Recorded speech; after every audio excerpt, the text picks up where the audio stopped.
मैं भारत को भारत की मान्यताओं के आधार पर फिर से खड़ा करना चाहता हूं और इसी काम की कोशिश में लगा हूं। नमस्कार दोस्तों, बीएस नेटवर्क में आपका स्वागत है। मैं हूं बलबीर सिंह सीताराज। लाल बहादुर शास्त्री जी से पहले जो देश की जो सरकार थी देश के अंदर, वो सेना के ऊपर ज़्यादा खर्चा नहीं करती थी, सेना के बजट पर ज़्यादा खर्चा नहीं करती थी, बल्कि उन्होंने सेना के लिए जो हथियार गोला बारूद बनाती थी उन फैक्ट्रियों को बंद कर दिया था, क्योंकि उन सेना का मानना था कि भारत का कोई दुश्मन नहीं है और इसलिए भारत की सेना को मजबूत करने की कोई ज़रूरत नहीं है। भारत की सेना पर जो जितना बजट खर्च किया जाता है उस बजट को किसी और विकास के काम में खर्च किया जाए, ये पहले की सरकारों का मानना था। और इसी गलतफहमी में पहले की सरकारों ने 1962 में चाइना से मुंह की खाई थी, युद्ध में हार हुई थी चाइना से। लेकिन जैसे ही लाल बहादुर शास्त्री जी प्रधानमंत्री बने, लाल बहादुर शास्त्री जी ने इसके उलट काम किया। लाल बहादुर शास्त्री जी ने जैसे ही प्रधानमंत्री बने, उसने पूरे बजट का लगभग 25% हिस्सा सेना पर खर्च किया, सेना पर जारी किया। और उस समय की सरकारों में जो फैक्ट्रियाँ जो बंद कर दी थी गोला बारूद बनाने की, उनको दोबारा से पुनः चालू किया। और साथ ही सेना को कहा कि सेना मजबूत रहे, तैयार रहे, कभी भी हम पर दोबारा हमला हो सकता है। और इसी के चलते 1965 में पाकिस्तान ने भारत के ऊपर हमला कर दिया, क्योंकि पाकिस्तान को एक गलत फहमी थी कि भारत की जो सेना है वो बहुत कमज़ोर है, क्योंकि भारत की सरकार की जो नीतियां हैं उन नीतियों के हिसाब से भारत की जो सरकार है वो भारत की सेना के ऊपर ज़्यादा खर्चा नहीं करती है और भारत की सेना के पास में अच्छे हथियार नहीं, गोला बारूद नहीं है। तो इस गलतफहमी में पाकिस्तान ने 1965 में भारत के ऊपर हमला बोल दिया। एक पाकिस्तान के आर्मी के नायक ने तो यहाँ तक बोल दिया कि सुबह मैं चाय लाहौर में पीऊँगा और रात का जो खाना है जो दिल्ली में खाऊंगा। इतनी गलतफहमी पाकिस्तान की सरकार को और पाकिस्तान की आर्मी को थी।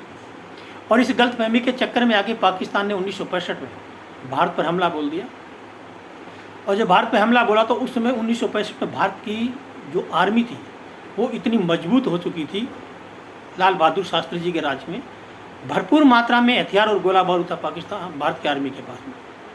ये युद्ध 12 दिन चला। 12 दिन के अंदर पाकिस्तान की आर्मी का 80% गोला बारूद खत्म हो गया और पाकिस्तान की आर्मी त्राही त्राही पुकारने लगी और पाकिस्तान की आर्मी सिलेंडर हो गई।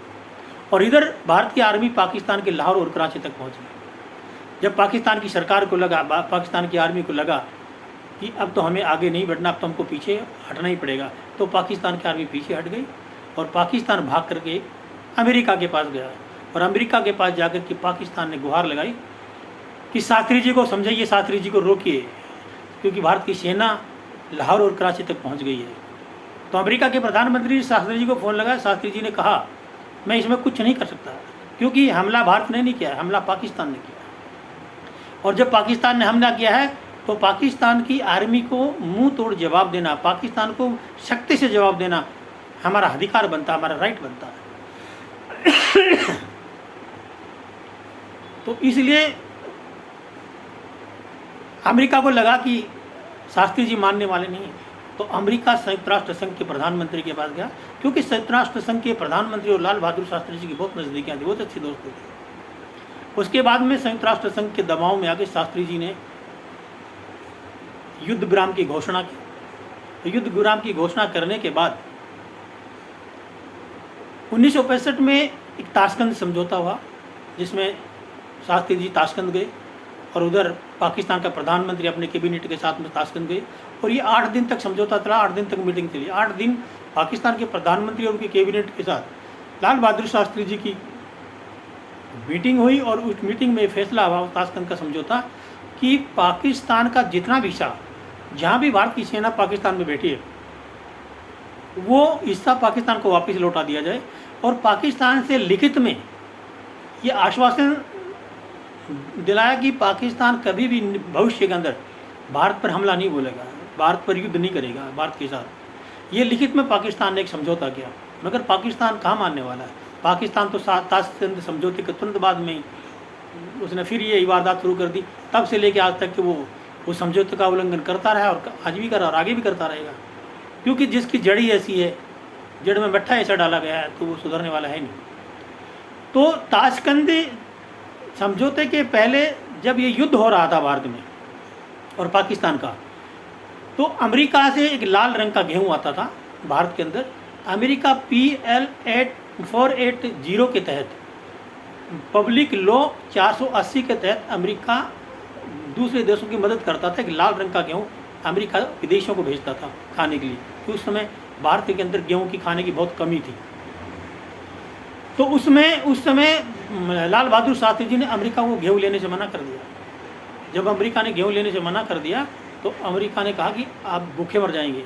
लाल बहादुर शास्त्री जी के पी ने कहा कि शास्त्री जी, प्रधानमंत्री जी, अगर गेहूँ नहीं लेंगे तो देश भूखा मर जाएगा, मेरे को हमें भूखा मरना पड़ेगा।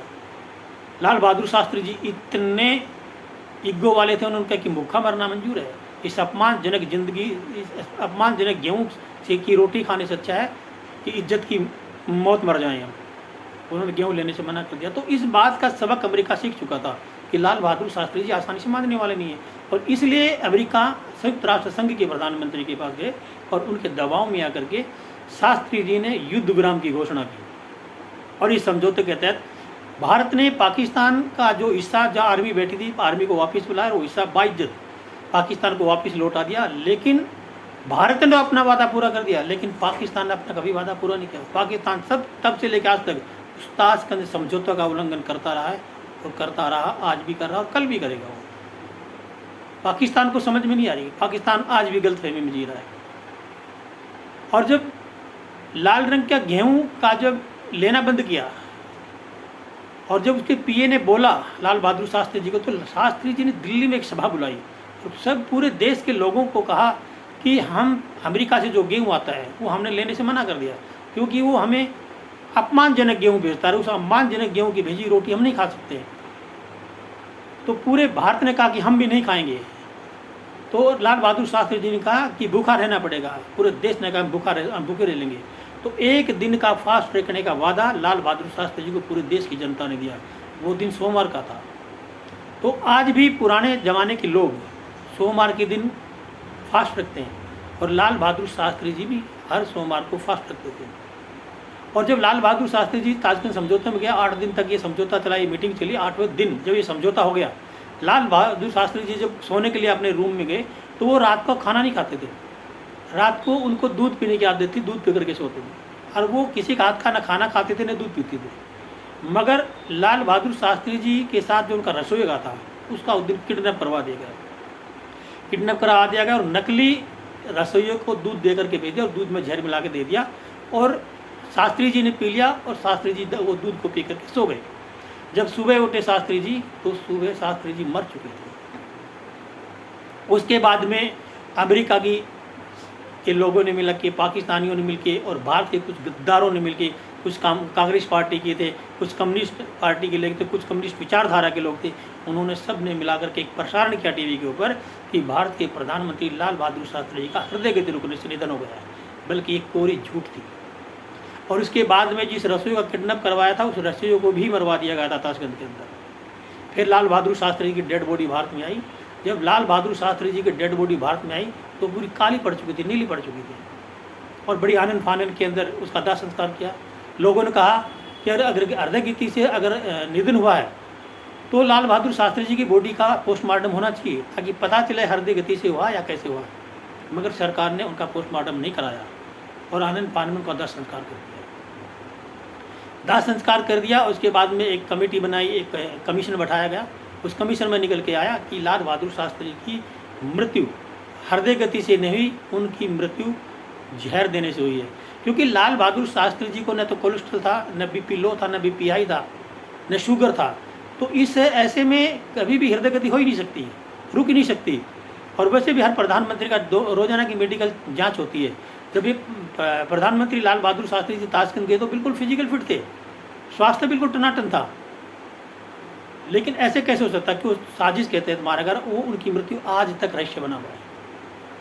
एक हमारा भारत है कि अपना वादा निभा के ताशकंद में आज भी निभा रहा है, और उसका पाकिस्तान का किया हुआ कब्जा लाहौर कराची तक वापस दे दिया। एक पाकिस्तान है जो आज तक उस समझौते का उल्लंघन करता रहा है, क्योंकि पाकिस्तान के साथ में भारत में बैठे हुए गद्दार हैं, कांग्रेस पार्टी, कम्युनिस्ट पार्टियां हैं, कम्युनिस्ट विचारधारा के हिंदू, कुछ लोग हिंदू हैं भारत के अंदर, जो पाकिस्तान को सह देते हैं, पाकिस्तान को पावर देते हैं। कुछ चाइना बैठा, कुछ अमेरिका बैठा है। तो ये थी मिस्ट्री हमारे पूर्व प्रधानमंत्री लाल बहादुर शास्त्री जी की मौत की, और पूरे इतिहास में ऐसा कोई प्रधानमंत्री नहीं हुआ जिसने आर्मी के लिए काम किया। एक लाल बहादुर शास्त्री जी ऐसे थे जिसने आर्मी के लिए इतना बजट पास किया और आर्मी को मजबूत करने के लिए हथियार, गोला बारूद की फैक्ट्रियां लगवाई। और उसके बाद अभी नरेंद्र मोदी हैं जो आर्मी के मजबूत करने के लिए आर्मी के ऊपर बहुत मोटा खासा बजट खर्च कर रहे हैं। तो लाल बहादुर शास्त्री जी का मुकाबला नहीं कर सकता। वो उस समय के बहुत ईमानदार प्रधानमंत्री थे जिसने सिर्फ देश और राष्ट्र के लिए काम किया, सेना को मजबूत करने के लिए काम किया। बाकी के जितने भी बीच में जो प्रधानमंत्री आए उन्होंने देश के साथ गद्दारी की, पाकिस्तान, चाइना और अमेरिका से मिलकर के। एक वो लाल बहादुर शास्त्री थे जो इतना कभी कोई सोच नहीं सकता था कि इतना छोटी साइड का, इतना दुबला पतला एक प्रधानमंत्री इतना बड़ा आदेश दे सकता है। उसने आर्मी को बिल्कुल स्वतंत्र कर दिया था। और इसके बाद वाले जो प्रधानमंत्री रहे और अभी जो प्रधानमंत्री है, अभी पाकिस्तान चुप इसलिए बैठा है, पाकिस्तान को पता है कि ये प्रधानमंत्री अभी जो नरेंद्र दामोदर दास मोदी हैं, ये लाल बहादुर शास्त्री से भी खतरनाक हैं। अगर इनको छेड़ दिया तो पाकिस्तान का नक्शे से नामो निशान मिटा दिया जाएगा। तो ये होता है पावर और सत्ता का फर्क। वो पावर थी, वो सत्ता थी, व्यक्ति के विचारों का फर्क होता है, पावर का फर्क होता है, सत्ता का फर्क होता है। तो आज जो हो रहा है वो सही हो रहा है। पाकिस्तान को सबक सिखाने के लिए, चाइना को सबक सिखाने के लिए पूरा विश्व देख रहा है। ऐसे प्रधानमंत्री की जरूरत है हमारे देश में। लाल बहादुर शास्त्री जी से प्रधानमंत्री, नरेंद्र मोदी जी से प्रधानमंत्री, बाकी के जो बीच में आए वो प्रधानमंत्री थे ही नहीं। उस बस स्टेचू बना के बैठाए गए थे। जो भी आए बीच में, शॉर्ट टाइम में आया, कोई कितने दिन के लिए आया, कोई कितने दिन के लिए आया। तो आज के अंक में बस इतना ही। कल फिर मिलेंगे किसी और मुद्दे पर। जब तक मेरा वीडियो शेयर करिए, लाइक करिए, सब्सक्राइब करिए। जय हिंद, जय भारत।